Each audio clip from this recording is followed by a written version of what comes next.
to a penny for them. Today I have a man that needs no introduction around the North Coast, and it's Mervyn Greer. Hello, Mervyn. Hello, Leanne. I was really delighted whenever you agreed to come on and speak to us. I'm really starting to question that decision now, but I'm here now. So, Well, I thought, see, the minute you said you would do it, it's like, get him in here, get him in the seat and get this recorded. So thank you. not anything I can do. But Mervyn, I want to speak to you about so much, right? And I think we don't have that overly long. So we'll start from the beginning. Okay. Tell me a wee bit about yourself. So you're from Bushmills. Tell us from the very beginning of Mervyn Greer. Well, as you say, I'm from Bushmills. My mum and dad, I'm the eldest of three boys. My dad works in the large estate, formerly known as McNaughton's, I believe. He's worked there all my days as well. So my mum, obviously, there's three young boys. We're not far apart in age. So the trials and tribulations that come with that. A crazy household. Absolute madness. I'm sure me and my two brothers could tell stories for days. And then obviously born and reared there, so went to school in Bushmills. And I'm always tried to get involved in the community between youth work and then the youth football setup sort of trickled along with a couple of friends had started it, one being my brother, and before I knew it I was knee deep in one of the biggest things that has happened in the community. So I want to go back just to, you went to school in Bushmills, to the primary school and to Dunluce School. Yeah. What was it like going to school in Bushmills? I have nothing but great memories, especially in primary school. We had a wee core group of friends, and we all lived in different parts of the town. A couple of them lived in Port Ballantrae, but we all got on very well. We got to play a lot of football, which was always a positive. And then most of us actually went as a group to Dunluce together. Again, lots of great stories about Dunluce. Probably the best one that I always tell is probably from fourth year on. I was never there. I got the break time, and then me and a fella that I always was close with and still would speak to now if I see him, we were out over the back of the science block and away we went. Till one day I turned the corner at the top of Bushmills and there was Mr. Greer sitting in a tractor from a break from work for whatever reason. He's never probably sat there before or since, and that got me caught, and that was the end of it. And are you still friends with those same people I today? am. One of those I've golfed a few times with. Another one, it was in the lodge, or I am in the lodge with. And the other one I would see sporadically, and then my childhood friends were in Dunluce as well. There are a couple of them I've been all over the world with. I recently was in Spain with two of them. I've done, like, we're all avid Man United fans, so that was my core group of friends. And if you told us 30 years ago we would kick in football in Dodge, as they call it, we would end up in Manchester, Wembley, London, Bilbao together 30 plus years later, we'd have said, here's hoping, but we've done it. So Yeah, that's really interesting. Bushmills is a very close-knit community, isn't it? But it is, you may have people that, because it's always been tight, no matter what, everybody knew everybody. And like, you'll have friends, you may not speak to them, everybody has lives, everybody has busy jobs, etc. So you may not always see them. But it's this sort of people, or sort of town where you could go into the bar and see somebody, and before you know it, you're there 2 days. So you could just catching up and reminiscing. I know, because even whenever you think back over COVID and stuff, the way Bushmills came together and everybody supported everybody and everybody looked out for everybody, it was actually really, really heartwarming to see it all. Absolutely. One thing I would say, if anybody mentions anything about Bushmills, it's a community spirit. I'll just jump into the example of a letter that the youth team got from West Cork Academy last year, just to say that how welcome they were by all of Bushmills. So that shows Bushmills knew the youth team at the Super Cup, so they all came together and made every visitor welcome. The shops, the pedestrians, anybody down the street watching a match. So that shows people say everybody has their different opinions about towns, but Bushmills, ask anybody from Bushmills what they really think of Bushmills, and they will tell you that it's just one community. It's absolutely lovely. I'm not biased at all that I live there, but love it. Absolutely love it. I know you're dying to talk to me about the football, but I'm not going to bring you there yet. I'm going to keep going. So you got very involved in youth work. Yeah. Tell me a wee bit about your youth work. That came in a roundabout way. I decided at one point that you ever get a point where you feel like you're doing nothing or you're going nowhere? And I felt at this time, and it was actually probably because of a girl, and I felt, I want to do something with myself. So I actually went back to take an older student, and I decided I would do sports development or something, which then got me working with youth via the primary school. And before I knew it, I was getting a few nudges. Did you ever think of youth work? And before I knew it, I was doing different courses, and then ended up employed in the drop-in centre, which I absolutely loved the difference we made in the numbers we had getting people off the street, and them coming to us saying, and parents coming saying, little Tommy loves what you do. That's what makes it worthwhile. Mm-hmm. That's what it is. And it does make a real difference to young people's lives as well, doesn't it? Absolutely. See a young person just knowing that somebody's there for an earache, or if they have a problem, just to say, "Oh, I fell out with mum. Why? Oh, she caught me drinking, or I stole 2 cigarettes or whatever." See somebody being able to say, "Look, I can see why you did it. We've been there, but you have to look at the repercussions or reactions." Being able to give them here, come on. And then it all comes down to respect. They respect you, they'll listen to you. And then that's when the parents will say, "Well, we Tommy, actually, there's a change in him, and it's all because of you." Yeah, you see. That's amazing. And then going on, then you have your own family now as well. Do you want to talk about them? Look at that big smile. Well, my 2 boys are arguably the best thing that ever happened to me. I'm trying not to mention anybody by name here, but I'm sure everybody that watches this knows my 2 boys' names, Cameron and Jacob. Cameron just was 13 last Friday. Jacob, he's the smallest 9-year-old you'd ever see, but he definitely has the attitude of his uncles. And it's a good job Jacob's not 7 foot tall, or he would be very hard work. But no, by far the best thing I've ever done in life was become a dad. So I shout it out. Oh, well, happy birthday, Cameron, last week. Did you do anything special for his birthday? No, we didn't. He decided he just wanted to help with the Super Cup, and then we went out for something to eat. We actually, we're all avid Man United fans, so we're going next Saturday to United Arsenal. So nothing we do. Dad, I want to go to United. So we just did something to eat. And that was really it. He wanted it chilled. We went out for the day and Cameron got to pick. And that's what we wanted. Oh, lovely.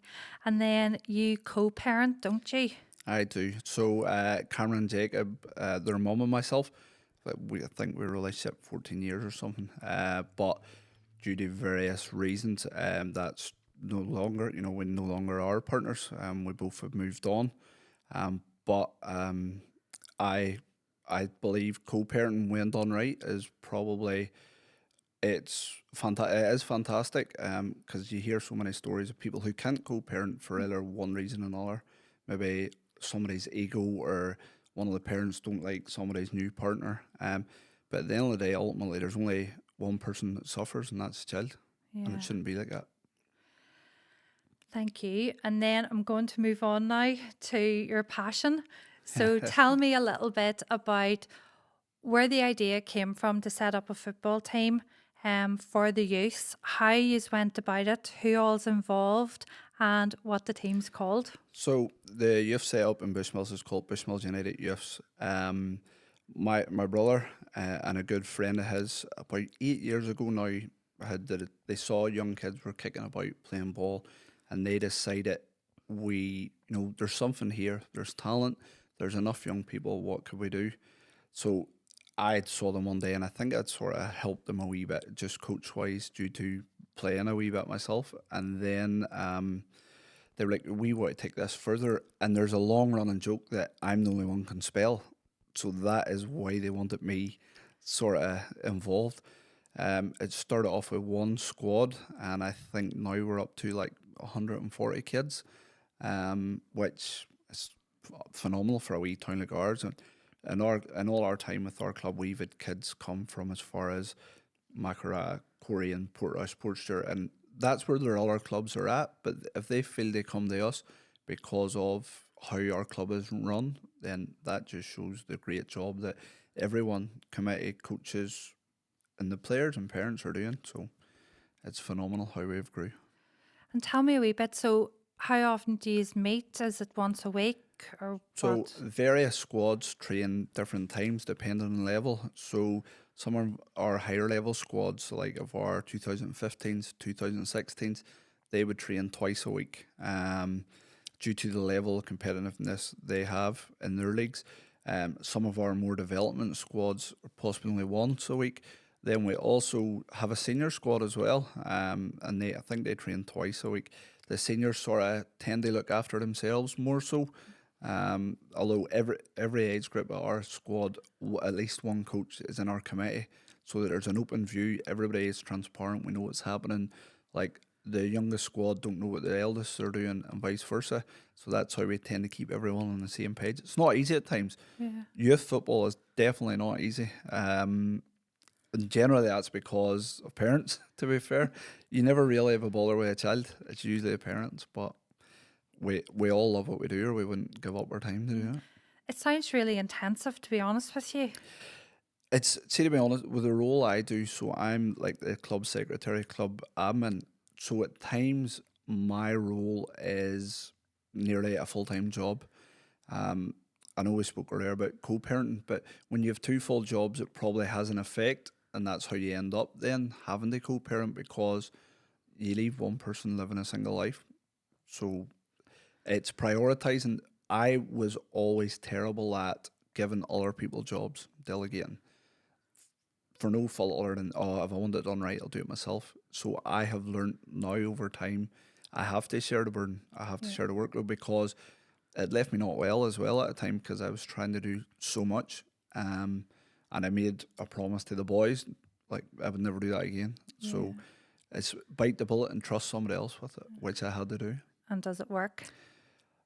It would, because if I didn't delegate now, say I'm in a new relationship with somebody that probably deserves to be treated more of a priority than what I did previously. So it's all about learning from my previous mistakes. Previously, I had the wrong priorities, and I'm man enough, so I'll sit here and say it. I'm a grown adult. So now it's my boys come first, regardless. I do still have jobs and roles within the football team I need to do, but that other person in my life is a priority now, and it's showing her that, hold on, I have stuff to do, but I'll show that you are a priority as well. Reflection's good, and hindsight's a wonderful thing too, isn't it? A year ago, I couldn't have been here saying all that, whereas having that year to myself, I wasn't in a great place. Everybody that's been in that scenario probably wasn't, but it's then taking the time, taking the reflection, being the bigger man or bigger person as such, and then that's when you realise, let's take a step back and let's look at why are we here, and then that's when you slowly start to gain momentum and you get over it, and positive things happen then for a reason, and then luckily you're able then to move on. For anybody that says it'll be hard, they can't move on, that's wrong. Yeah.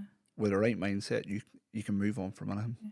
And did having the football and your friends and things at that time help?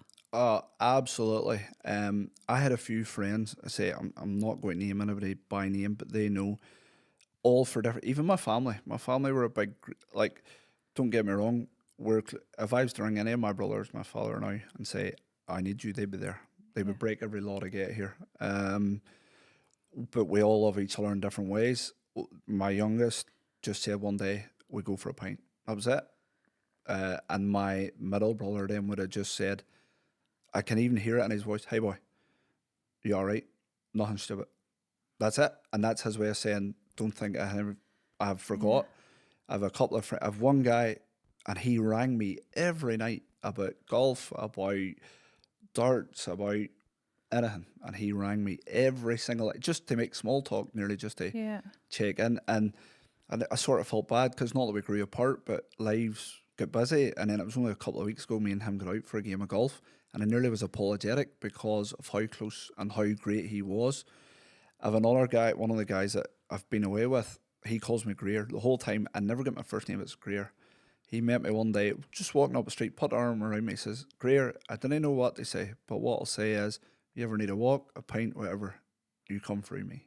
And that's, again, everybody offers support in different ways. And that was his way. So there were about 3 or 4 people at that time were hugely influential in just keeping my head up, because it's very easy for anybody that's been there. It's very easy to drop your head, go in denial, all that jazz, and it's how you move on from that. And with the right support network, you get there. Very powerful words and statements there, Mervyn. And I think, it does highlight the fact that men deal with mental health issues and it's harder to talk. And sometimes you don't have to come out and say it. It's just that I'm here for you. Do you want to go for a pint? Yeah. The small chat. That's it. Men know. And there is more stigma around now, especially in football and all that, where it's good to talk, or it's okay to talk. Again, everybody has different ways. If you know somebody that's a quiet person, well, they're not going to maybe go for a night out in the pub. Whereas if you know somebody, see, for a while, I didn't trust myself with alcohol. Like, I can openly sit and say it. I thought, no. One of the reasons I was where I was, because I probably wasn't the best of fathers. So the first thing I did was I made a point of being a better father. I missed so much. I lived a life of a single man. I went out, I worked a set rota. Friday I came home, washed, away to darts, woke on Saturday morning, went to play darts or watch football or whatever. At the same time, my sons were playing football. And they were away at school all week. Come back on a Sunday morning, thought, oh, everything's all right here. It's all right. I'm here now. Gave the boys a few gifts, and then I went Sunday back to work and did the same set rota. So is it any, on reflection, is it any wonder? It's all right being there, but you're not really there. Yeah. And it's not fair on then that other person. So again, reflection. I couldn't have had this conversation a year ago, as I said, whereas now I can talk openly. Say anyone that doesn't get on as a co-parent, one of the two of them's doing something wrong. I'm not going to sit here and bum and blue all night about how great, because there will be ups and downs, there will be things we don't agree on, but at the end of the day, the best thing we did, our boys are first. Yeah. Full stop. And I think, that's the right frame of mind, because I put my children first all the time. Yeah. And it's that kind of thing sometimes where you are sitting going, well, actually, I'd like to go here or go there, but my kids need this. Yeah. And I'm going to have to say no because... Well, that's one of the things that what we would be good at it, and I'm sure she would say the same, as transparency. The like of, I'm now going away for my birthday in a few weeks, but it fell on a weekend out of the boys. Yeah. So we've made one rule to each other is, if something comes up and we're due to have the boys, we ring the other parent first and ask them, do you want the boys before I get a babysitter? And 99.9% of the time is, oh, we've nothing on, absolutely. And that's how it is. We don't keep tabs, we don't keep score, and that's just how it is. So I rang. It's like my new partner has booked us something away for my birthday, and I rang and I was like, look, we have something on. It's my weekend, and it's right away. It's absolutely not a bother. And that's how it should be. No tally keeping, no score keeping. It's just, I'd like to do something. And it swings and roundabouts, because sometimes I'll get that phone call and it's just been absolutely. Yeah. That's nice. And that's the way it should be, if at all possible. I know in some situations with some people it's not possible. So in Bushmills, where is it that you train? So back to football, we train, we try in the summer to train in the Mervyn Greer Sports Complex. But unfortunately, due to the Super Cup, that's generally not all possible. So we ask the primary school and the secondary school. I know they need to keep their grounds good as well, but thankfully this summer especially, both schools really pulled us out of a hole. They stood up and were accounted for. I think everyone in Bushmills is well documented about the maybe issues around a tournament we may speak on, but they were resolved due to dialogue and every party wanting the best for the town. And I'm sure we'll speak on that. But the schools really pulled us out of a hole for training, especially whilst we pride ourselves on our facilities for the Super Cup. And that was only possible due to being able to train somewhere else, and that was both schools. Yeah. And that's going back to a community spirit again, isn't it, as well, because the schools are very much a part of the community. Yeah, without the two schools we couldn't do it, or we would be at such a financial strain, because everything runs, what a lot of people don't know in youth football is everything runs so tight to the wire, because you have like your leagues, you have your training fees, You have, and at the start of the year, you have your entry fees, you have your insurance, you have so many variables, and it runs so tight the line. So see, when it comes to the summer, when you maybe get out to train in it, and maybe the cost not be as much, well, that finally gives you that comfort for the few months beforehand. So again, it's managing it, and I used to take all that on, and again, we're back to me sharing that burden now with everybody else. Like, one person now is in charge of all our training stuff, so it's get a cost for all that. I don't have to chase that. One does all the league stuff. I don't have to get that cost. Whereas, see, before I did absolutely everything, and it got to the point where it was just too much. And I'll bring you back then to the Bobby Greer Sports Complex. So I'm from Bushmills, so obviously I'm aware of Bobby Greer and why it's called the Bobby Greer Sports Complex. But I'll just hand over to you to say a wee bit about it, because he was a great character. I didn't think this bit was coming. This could be the only bit that'll get me. So Bobby was it's my uncle, who unfortunately passed away 3 years ago.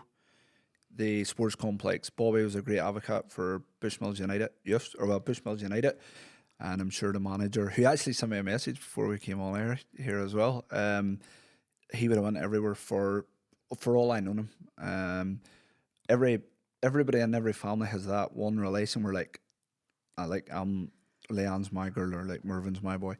Well, Bobby was mine. He's my Uncle Bobby. I stayed with him all my summer holidays. Growing up, there was nothing to me. There still is nothing to me like my Uncle Bobby was.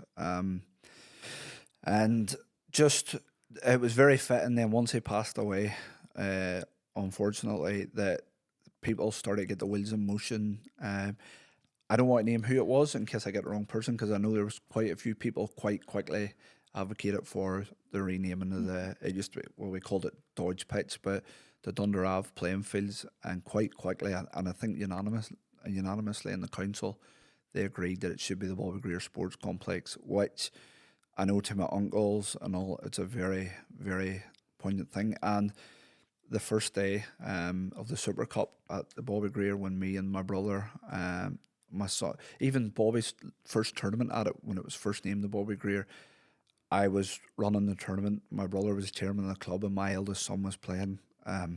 That's a moment I'll not forget. It's one of the things that makes it worth it. Yeah, even just whenever you see it advertised, or this is happening and it's the Bobby Greer Sports Complex, it is just that it must be so proud, because as a community, we're proud. Yeah. So as family, it must be 100 times more. There's so many people in Bushmills deserve some sort of recognition to making Bushmills how it was. Bobby being the one at the sports complex is very fitting. Now, don't take that away from it. There's so many old characters in Bushmills. You asked anybody. Again, I don't want to name people, but there's so many people. You could sit here with a group of people from Bushmills and they could rhyme off 20, 30 by their nickname that everybody knew. And everybody deserves a bit of recognition for it. So for the pitch then to be named after Bobby, it's I know for the family, for my uncles, for me as well, and my brother been involved with the club, and then also my sons. It's one of Cameron's biggest regrets. Cameron was beating Bobby's final of his youth tournament 3 times, and that annoys him anything more than all the accolades he got or gets as a goalkeeper. The fact he'll always say, I never won Bobby's tournament. So that's one thing for him. But for anything to be named after anybody in Bushmills, with Bushmills being such community based, it's very overwhelming. And you just mentioned there, about people in Bushmills and all the stories and all. And I think that's something maybe me and you could get our heads around sometime, because we do have our roving mic and our camera. It'd be great to get out sometime and try and record some of those stories. Do you remember years ago when we were doing the education project? We did actually go down and record people sitting at the summer seat in the Diamond. And it was fantastic. Yep, there's so many pictures from like my granddad sitting at the Diamond with all I think they called them like the last of the summer wine. That photo has floated about quite a few times. Again, I wish I hadn't made a promise not to mention names, but there's so many people from various good families in Bushmills who were in that photo. And there's so many stories, people who've sadly passed away. somebody in Bushmills will always have a story about somebody else, and it'll be hilarious, and everybody knows about or who you're talking about in the stories. So you feel free to mention names if you want. It's absolutely no, fine. it wouldn't be fair because knowing me, I'll miss someone out. I know it's not always the fear, but the youth team has been very well supported by the community and by businesses, because there's ones that have sponsored them from the very start, and there's ones that are coming in all the time. And again, it's back to that community spirit. And I suppose I don't want to put you on the spot by mentioning them all, because there are so many, and you might leave somebody out and then they'll get annoyed. But it has, because you're always seeing the community are just there supporting, willing yous on. Absolutely. We couldn't do what we do without the community. One local businessman, who I'm not going to name, but ran a chip shop for quite a number of years. When we started out, nobody really wanted to touch us because it was just like, oh, is this going to work? He stood by us. He then was the first to, when we wanted to get kits, the kit manufacturers weren't so sure, and he said, no, I'll put my name to that. I know they'll be good, and if they don't, I'll square it. And that got us going. Until this day, now his son is our main sponsor, because we wanted to keep it. We know where it started. We want to keep that community spirit. We'll not leave. And we have been offered arguably more money to put names, because we have 140 kids that travel all over the country playing tournaments, and it's a big advertising brand. But to us, no, it's a no-brainer who our home sponsor is. We have had quite a few of businesses contact us then as well, due to like the Foil Cup or hosting the Super Cup, and saying, look, we would like to do this. With another local construction worker who also owned the bar, at one point he was like, I see what you're doing.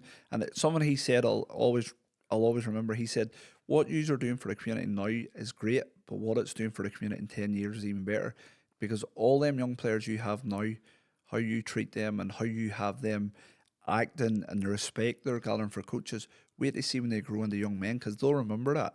He says, so you're literally shaping the future. And I'll never forget, like, he had no need to say that, but they come out and say somebody noticed how our kids as such were transforming or being, is a big testament to our club and coaches. Yeah. I know you haven't mentioned anybody, but I'm going to mention. Okay. So I'm going to mention the fact that the hip chip has been there, and Jeffrey McKillop has been there from the very start, because even before the football, with all the community work that was going on, Jeffrey was very much to the forefront, and you just picked up the phone to him, and anything he could do, he could really help. So I'm going to give a shout out for the work that both him and his son and the hip chip have done for the community. So even during COVID and everything too, anything he could do to help, it was unbelievable. Jeffrey stood up for the whole and then I think, not that you ever want to see anybody unwell, but I think then unfortunately Jeffrey had his dip in health, and you could see how much the community actually felt for him and appreciated him. I remember some of the support that they showed when he was unwell, and it was great that evening he returned to the town. Nobody deserved a more fitting response than what he got that evening. Yeah, everybody was standing out clapping. The reception he got was fitting of the man he is in the community. Yeah. So we'll go back to football again because of the Super Cup. I'm asking you things here, right? And I know nothing about football, absolutely nothing. But the Super Cup was on, and it was playing in Bushmills as well. Yeah. What was the atmosphere like? I won't say it's like a carnival, but like the music's pumping an hour before kick-off. This year we had 15 games. We had 5,140 people go. I think that's the last number we had, which is for a wee council pitch, a wee town, is phenomenal. The only place that beat us was the Korean Showgrounds, but they had the Manchester United effect because Mr. Rooney was over. I think their first game they were only at like 600, and then when everybody realised Wayne was there, it was like, let's go. But we had 908 people standing watching a football match in Bushmills. Unbelievable. You couldn't see around it. And the reports we have had, so a lot of the clubs will give us feedback after it. They love our facilities, our pitch, how welcoming we are. Honestly, and I actually had one local business say to me 2 days ago to say, we can't wait for it next year. We're going to open an hour early and an hour later because the turn we got from the Super Cup was fantastic. And ultimately as well, that's a great knock-on effect for the town. And then with the Super Cup being so big and everything, what part did your football club play in that? So usually the Super Cup committee or management team would ask like either council or certain clubs to run a venue for them. So we get approached last year. So basically our youth set up, take over the venue. We run this. So my role as the match supervisor. So it's up to me about the teams are there, referees there. Everything goes smoothly. If there's an incident, that falls on me. The advertising and stuff, and then all our other club. Then one of our coaches is the pitch supervisor, so it's up to him to make sure the facilities are great. So it's also up to me then to liaise with the Super Cup if the council aren't doing their job or anything like that or anything we need. Our club then provide all the volunteers, all the stewards. With 908 people, you need a lot of volunteers and stewards. Without the backing of Bushmills United Youths, we can't do that. Yeah. We can't do that. But all our coaches, to be fair, are different to everybody's jobs, and everything moved back due to the golf this year. So it wasn't as easy. But we made it work because we nearly did it in shifts. Some people could do the morning. So when it came to the evening, the next set of guys come in. The morning guys got maybe a wee seat in the container. They got to sit with former Premier League players, the Northern Ireland manager, tournament management team. So the only way we get through that, and 15 games is quite a lot. We were about 10 games deep and questioning ourselves, like, why did we agree to this? But I suppose we love football and we love the fact we can bring Premier League teams. And who would have thought 5 years ago even, the Milk Cup at that time or the Super Cups come to Bushmills? Nobody. Yeah. And then with the formation of the youth team, and you started to see the facilities and the community spirit and how everyone was growing, and you're like, hold on, there's something here. And for 2 years in a row, touch wood, the Super Cup management team have said Bushmills is a roaring success. Yeah, you're really helping to put Bushmills on the map, but a big responsibility as well for yourselves. It is. We unfortunately had two young fellas from Linfield break their arms in the first day in the first match. So see, making sure they're up. We get a lovely message from the parent of one of the youngest fella who happened his first, just about how well the wee guy was looked after and how we responded and we were able to keep the match going because ultimately the match could have been abandoned due to our ambulance being away, but having to balance that and make sure the game could go on but the wee fella get the treatment they needed, that's ultimately, again, it's down to me and the other volunteers. So then also we thought, well, nobody likes any child get injured, let alone in probably the biggest week of his life so far. So the club then made, with the help of Fairways grocers in Korean, they made them up a wee basket, just like a wee parcel as a thank you, because we had both the young fellas back on Thursday, and their club and their parents were so appreciative, and it makes what we do so worthwhile. That's nice. And are the young fellas okay? They are. One has a badly broken wrist, another one, I don't believe it's as bad, but they both broke their wrists in the first day, first match, and that was them out for the tournament. It's awful. So what next? For the club, I suppose growth. It's like any other. If you stop, you grow stagnant, you go stale, and that's it. And that's when you get overtaken. There's so many great grassroots clubs in the area. Just for a couple, for instance, East End, Strenocum, they're a bit like themselves. They're not academies. They're from the ground level up. They're giving kids opportunities to play football who never get opportunities. Some academies only want the best of the best. Us as grassroots clubs want every kid to play football, and I think us showing that is probably why Bushmills Youths won the award. So we are the Irish FA Northwest Grassroots Club of the Year twice in the last 3 years. You don't get that just for showing up. That shows that people notice the difference we're making to grassroots football, because there's a lot of great, fantastic grassroots football, especially in the Northwest, because it covers a great large area, and for us to win that is huge testament again to the coaches and the committee at Bushmills Youths. Well, congratulations.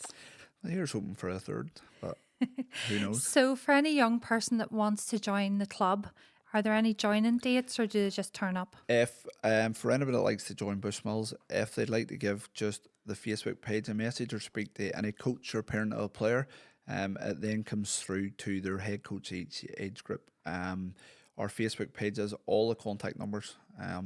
Even the committee page or all the committee members were easily accessible. No child will ever get turned away from Bushmills United Youths, regardless of age, ability, gender. Every child is welcome, and that is what we do because, again, my brother who set it up said every child will get to play football, and that's what the motto we live by. It should be. Definitely. So you have the Liam McCallum tournament coming up very shortly. Yeah. What date's it? The 31st of August, the last Sunday of August. Right. So how many teams? 56 teams, 560 kids. One place. One day, is it? One day. So we have heard that it is the largest single age group one day tournament on the island. Now, probably have to dive deep to see if that's true. But 56 teams, 560 kids, 8 pitches. It's a lot of work. It is a lot of headaches. We have our parade beforehand, which there is a photo of us on social media at the top of Main Street in Bushmills with all the kids the first year coming up. It's unbelievable. I think somebody mentioned one time about what else was flying. I was like, the fact that you don't notice 400 plus kids and that's what you want to do, I don't know. But no, it's massive. The organising that goes into that, the team required programs, a parade, getting the teams, doing the live draw. The last year was terrible because it rained for 4 days straight. The pitch, and we were very apologetic to the school because we left it a terrible state. I'm not going to lie, but we have contingencies in place this year. If it doesn't, again, what we touched on earlier, it didn't probably. There was just a few crossed wires due to last year, and there was a couple of small issues needed resolved, which we then did. We did. And thankfully we did because it meant it could stay in Bushmills. And staying in Bushmills was what the ultimate goal was for everybody. To take it away, you do away your parade, you do away with why we started it. It's for Liam, a kid from Bushmills who was so football mad and at such a young age, had his life terribly taken from him. And I know Ali and Tasha well. And they wanted it to stay in Bushmills. So that is ultimately why we had to hopefully get to an agreement, which we thankfully did. And may I just add, quite a lot due to yourself, Leanne. I think it's just one of those things where the community came together again. Back to community. They did, but there's quite a few people have said that they played small parts, and a few people did. My phone didn't stop, but I can honestly say, and you can edit this out if you like, I don't care, but the biggest part to be played was by yourself, Leanne, and Bushmills United Youths are very, very appreciative, as is, I'm sure, the McCallum family, of the role you played in getting the tournament in Bushmills. Well, thank you. Just glad to be able to play a small part. So what's next then for Mervyn Greer? Well, I say I've had a lot of change in the last year, a lot of reset, basically like a life reset. Had to get a new house, move jobs. My last job, working in mental health, got to the point where my mental health was struggling. So got a new job, which I absolutely love. The team I work with, from my manager right through to all our staff, I am a great believer in the saying that if you love your job, you'll never work a day in your life. And through that, I unexpectedly met my new partner, who is adamant I'm not to name her, but I won't. But maybe we could put a picture of her up in the corner. Well, she'll kill you. She absolutely will. But not a lot of things happened at the right time when I was in a bad place. I think the club getting the reward first was the first thing, and then I won one as well, which all fell into place, and I started things just slowly started to gather momentum. I got the new job then, and then I got a knock where I had to move house. Got a new house. My landlords again are fantastic. I can't thank my landlords enough. And then it just snowballed. But onwards and up, just continued probably to be a good father. Prioritise my new partner a lot more. I say new, she's stuck me for a few months now, so she must plan on staying a while. Here's hoping, and just continue to hopefully lead the club for as long as I can. Well, here, thank you so much for coming on. Is there any final comments you want to say before we close? Absolutely not. I feel I've rambled enough. I've sat here and I've stared, and I apologise if I ramble, but thank you very much for the chance to tell my story. It's a great privilege. Thank you. No, I really love talking to you. Thank you. And thank you, everybody, for listening in. Goodbye.